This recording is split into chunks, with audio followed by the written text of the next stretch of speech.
अच्छा जी, web hosting का ये कोर्स है। इसमें एक पूरी वेबसाइट जो है वो हम बनाएँगे। तो शुरू करते हैं जी, बिस्मिल्लाहिर्रहमानिर्रहीम। तो बेसिक से शुरू करते हैं कि जिन्हें बिल्कुल मालूम नहीं है कि बेसिकली अ, वेबसाइट बनाने के लिए क्या-क्या चीज़ें ज़रूरी होती हैं और किस तरह उसको स्टार्ट करते हैं। Why do you need a domain name? आपको डोमेन नेम की ज़रूरत क्यों होती है? वेबसाइट में सबसे पहले जो हमें है ना एक डोमेन नेम चाहिए होता है। डोमेन नेम जो है वो क्या चीज़ है? डोमेन नेम जैसे एग्जांपल है google.com, wikipedia.org और twitter.com, facebook.com, ये सारे डोमेन नेम कहलाते हैं। तो डोमेन नेम की ज़रूरत आपको बेसिकली इसलिए होती है कि आप उस जो है पर्टिकुलर वेबसाइट तक जा सकें। उस पर्टिकुलर वेबसाइट को अगर आपने एक्सेस करना है, उस तक जाना है, उसको एक्सप्लोर करना है, उसको खोलना है, तो ज़ाहिर है आपको किसी न किसी जो है वो डोमेन नेम की ज़रूरत होती है जिसके ज़रिए आप उस वेबसाइट तक रीच कर सकें। Where and how can you get a domain name? तो डोमेन नेम जो है वो आप मुख्तलिफ़ किस्म की जो कंपनीज़ हैं इंटरनेट पे वो मौजूद हैं, वो आपको डोमेन नेम की जो है वो प्रोवाइड करती हैं और आप वहाँ से परचेज़ कर सकते हैं। कुछ जो है वो ज़्यादा फास्ट है, कुछ बेहतर है, कुछ ज़रा स्लो है। वो आपने खुद देखना होता है। वो मुख्तलिफ़ किस्म की जो कंपनीज़ हैं वो आपको प्रोवाइड करती हैं और वह वहाँ से आप जो है वो ईयरली या 2 ईयर के लिए या 1 ईयर के लिए वो आप परचेज़ करते हैं और एक उस 1 ईयर के बाद वो जो है वो एक्सपायर हो जाती है और उसके बाद आपको उसको दोबारा रिन्यू कराना पड़ता है। मतलब ये लाइफ़ टाइम के लिए नहीं होता है कि आपने परचेज़ कर लिया तो लाइफ़ टाइम के लिए वो आपके पास रहेगा। आपको हर साल या हर 2 साल के बाद उसको दोबारा से जो है वो परचेज़ करना पड़ता है। मुख्तलिफ़ किस्म की कंपनीज़ जो हैं वो हमें डोमेन सेल करती हैं जिसमें नेमचीप है और गोडैडी है कंपनी से, ब्लू होस्ट है, तो इसमें काफ़ी किस्म की मज़ीद भी कंपनीज़ हैं। तो वो सब जो है वो आपको डोमेन जो है वो प्रोवाइड करती हैं, आप वहाँ से बाय कर सकते हैं। तो वेबसाइट के लिए आपको सबसे पहले एक डोमेन की ज़रूरत होती है जो कि यूनिक होना चाहिए और पूरी दुनिया में वो एक ही डोमेन होता है जो कि उस नाम से होता है। मतलब ये नहीं हो सकता कि पूरी दुनिया में भी 2 डोमेन जो हैं वो सेम नेम के हों। मतलब आप समझ लें कि वो डोमेन नेम जो है वो आपका एक बेसिकली पर्टिकुलर जो है वो ख़ास एड्रेस है जिसके ज़रिए आप अपनी वेबसाइट को एक्सप्लोर कर सकते हैं, ओपन कर सकते हैं और उसे देख सकते हैं। डोमेन जो नेम होता है वो बेसिकली सामने तो आपके एक नाम हो ब्राउज़र में आप जो टाइप करते हैं वो सामने जो नेम होता है वो उसे हम डोमेन नेम कहते हैं। लेकिन बैक एंड पे वो एक न्यूमेरिकल एड्रेस होता है, न्यूमेरिकल नंबर होता है जिसे हम आईपी एड्रेस बोलते हैं। जैसे ये आप देख रहे हैं कंप्यूटर में जितनी भी चीज़ें हैं ये आपको इंग्लिश में, उर्दू में या पिक्चर्स जो हैं या वीडियोज़ जो हैं सब नज़र आती हैं। लेकिन बैक एंड पे ये जो मशीन लैंग्वेज में सिर्फ़ नंबर्स यूज़ होते हैं जिसे 1 और 0 बोलते हैं। ठीक है ना? ये आपका जो कंप्यूटर है वो उसको नहीं समझता, ये एबीसीडी को नहीं समझेगा। तो वो सिर्फ़ 1 और 0 को समझता है और बैकएंड पे वो सिर्फ़ उसी की कोडिंग को पढ़ रहा होता है। इसी तरह डोमेन नेम जो है वो हम टाइप तो करते हैं इंग्लिश में होता है, लेकिन बैकएंड पे वो एक नंबर होता है जिसे हम आईपी एड्रेस बोलते हैं, जो कि डीएनएस सर्वर जो होता है, वहाँ पे सेव होता है। अब आ गया what are the component of the domains? तो डोमेन के कुछ कंपोनेंट होते हैं, मतलब जैसे www.com facebook.com है तो इसको हम एक मुख्तलिफ जो इसके हिस्से हैं उनको नाम दे देते हैं। देखें ये एक डोमेन नेम है माई थीम शॉप, ठीक है। अब इसके कुछ पार्ट्स हैं, ये एक प्रोटोकॉल है, प्रीफिक्स है, प्रोटोकॉल है जो कि आपके हर डोमेन के जो है वो शुरू में जो है वो यूज़ होता है।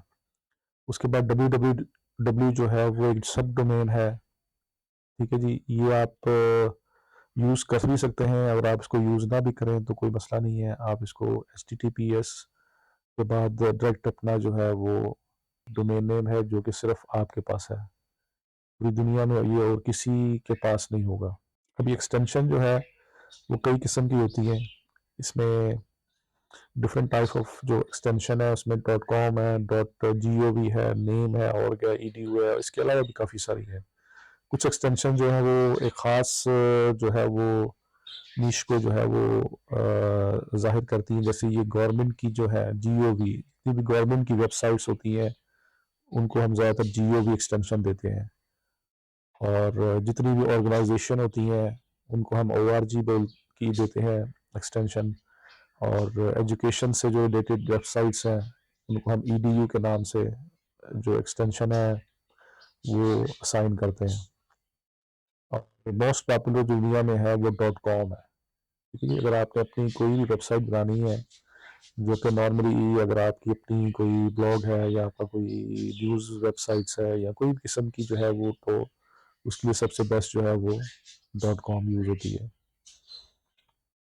एसईओ के लेवल से भी जो गूगल है वो डॉट कॉम को जो है वो प्रेफर करता है। तो ये एक्सटेंशन है मुख्तलिफ किस्म की जो आप यूज़ कर सकते हैं। डोमेन नेम और वेबसाइट के बाद बीच में क्या डिफरेंस है? What is the difference between the domain name and website? तो डोमेन और वेबसाइट में फ़र्क ये है कि डोमेन जो है उस वेबसाइट का एड्रेस समझ लें आप, मतलब एक घर है। वेबसाइट एक घर है जिसमें आपकी इमेजेस और पिक्चर्स, वीडियोस, डाटा और कंटेंट सारा है। और उसका जो एड्रेस है वो आपको डोमेन कह सकते हैं आप उसको।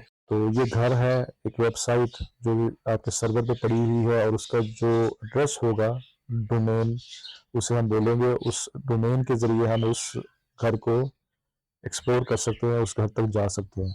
ठीक है जी, सिंपल वे में हम इस तरह कह सकते हैं। डोमेन नेम और यूआरएल में क्या डिफरेंस है? डोमेन नेम बेसिकली आपका यूनिक होता है, और उसमें यूआरएल जो होता है वो उस डोमेन नेम के अंदर, जैसे फर्ज करें इस वेबसाइट में आपकी कोई पिक्चर पड़ी हुई है, उस पिक्चर को जब आप क्लिक करेंगे तो उस डोमेन नेम के आगे जो कुछ एड्रेस आएगा वो उस पिक्चर तक आपको ले जाएगा, उस वेबसाइट के अंदर उस पिक्चर तक ले जाएगा। तो यूआरएल जो है वो किसी भी पर्टिकुलर चीज तक जो है ना, उस तक पहुंचने के लिए जो एड्रेस होता है उसको आप यूआरएल बोलते हैं।